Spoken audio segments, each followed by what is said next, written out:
ზესტაფონის გულშემატკივრები ფეხბურთის ფედერაციასთან საპროტესტო აქციის გამართვას გეგმავენ. თავიანთი მოთხოვნების დაფიქსირებას ისინი 28 ივნის ფედერაციის ყრილობის დღეს საფეხბურთო თავკაცების შეკრებაზე გეგმავენ.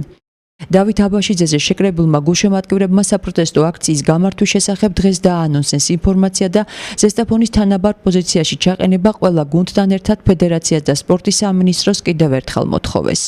ეს კიდევ ერთხელ შევიკრიბეთ, რათა დავაფიქსიროთ კიდევ ერთხელ ჩვენი პოზიცია შექმნილ სიტუაციიდან გამომდინარე. როგორც მოგეხსენებათ, უკვე მალე დაიწყება მომდევნო ეროვნული ჩემპიონატი და კიდევ კითხვის ნიშნის ქვეშ დგას ჩვენი მონაწილეობის საკითხი, ამიტომ ვაპირებთ 28 ამ თვის 28 წუთში უკვე თბილისში გავმართეთ ერთი საპროტესტო აქციის მაგვარი, რათა მივაწვინოთ ხმა ჩვენი ფედერაციას და ვისაც შეუძლია ჩვენ დახმარება აღმოგვიჩინოს ამ სიტუაციაში და იმედია რომ ყველაფერი კარგად იქნება და შემდეგ ჩემპიონატ ჩვეულებრივ დავიწყებთ აგვისტოში. ჩემპიონატი უკვე კარზე მოგვადგა და ჯერჯერობით სახელმწიფოსგან არანაირი პასუხი არ მიგვიღია.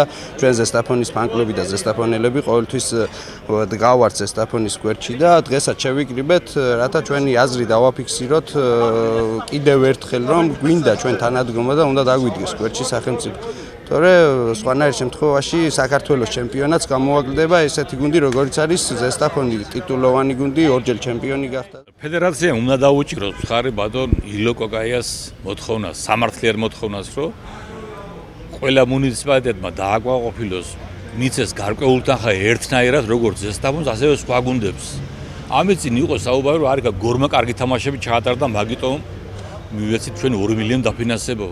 მაშინ ნახონ აქ ბატონი ილო რას აკეთებს, რაები გააკეთეთ აქ, მაშინ მაგას 100 მილიონი ეკუთვნის.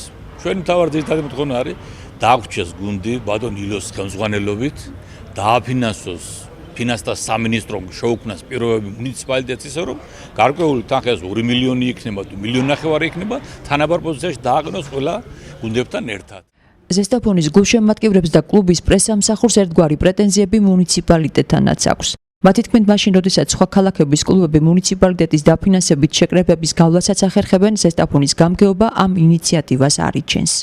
რაც შეეხება ამ დღევანდელი თავშეყრის მიზეზს, მინდა გითხრათ, რომ კიდევ ერთხელ დაფიქსირდა ხმამაღლა პოზიცია, რომ ადგილობრივ გამგეობას რაუდან გასაკვირიც არ უნდა იყოს იმ ფონზე, როდესაც გასულ ზამთარში ერთ-ერთი გულშემატკივარი იხსენებდა, გასულ ზამთარში 5-მა თუ 6-მა მუნიციპალურმა კლუბმა მოახერხა სწორედ მუნიციპალიტეტის დაფინანსებით საკმაოდ ძვირად ღირებული და კომფორტულ პირობებში მოწყობილი შეკრებების გავლა თურქეთის სანაპიროებზე, ხმელთაშუა ზღვის სანაპიროზე თურქული მაზია საუბარი კურორტებზე.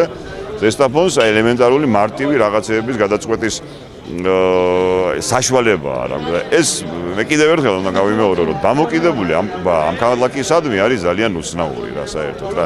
აქ საუბარია, ერთმა იხუმრა სხვათა შორის აქ 3 დაკარგული ტერიტორია გააჩნია საქართველოს და სამშობლოს მოწყვეტილი, ერთი აფხაზეთი, მეორე სამაჩაბლო და მესამე ზესტაფონი. 2 აქედან აკოპირებული, მესამეა მივიწყებას მიცემული და ეს ხალხი იმისთვისაა მოსული, თავის პოზიცია კიდევ ერთხელ ხმამაღლა დააფიქსიროს და მივიტანოთ ეს ჩვენი ხმა იქამდე სადაც მისატანია, იმიტომ რომ ამ სიტუაციას უკვე კატასტროფული ქვია და სულ სხვა სიფრთხეში გადადის აქ ვითარება, აქ აღარ არის საუბარი საფეხბურთო კლუბის არსებობაზე, რაღაც საფეხბურთო მინდორზე და ბურთზე და ასე შემდეგ, საუბარი იმაზე, რომ ქალაქისადმი შეურაცხყოფელ დამოკიდებულებას უყურებდა. ამას ძალიან დიდი ხათრის მიუხედავად ვერავის ვერ ვაპატიებთ. კლუბში არსებული ფინანსური პრობლემების გამო საფეხბურთო კლუბმა ზესტაფონმა ელექტროენერგიის დავალიანების ხარჯების დასაფარად სულ ცოტა ხნის წინ მიმართა გამგეობას და საკრებულოს დახმარების მოთხოვნით. რა გადაწყვეტილებას მიიღებს საკრებულო ამის შესახებ 28 ივნისს სხდომის მსვლელობისას გახდება ცნობილი. საფეხბურთო კლუბი ელექტროენერგიის ხარჯების დავალიანების დასაფარად ადგილობრივი მმართველობისგან 2275 ლარს ითხოვს.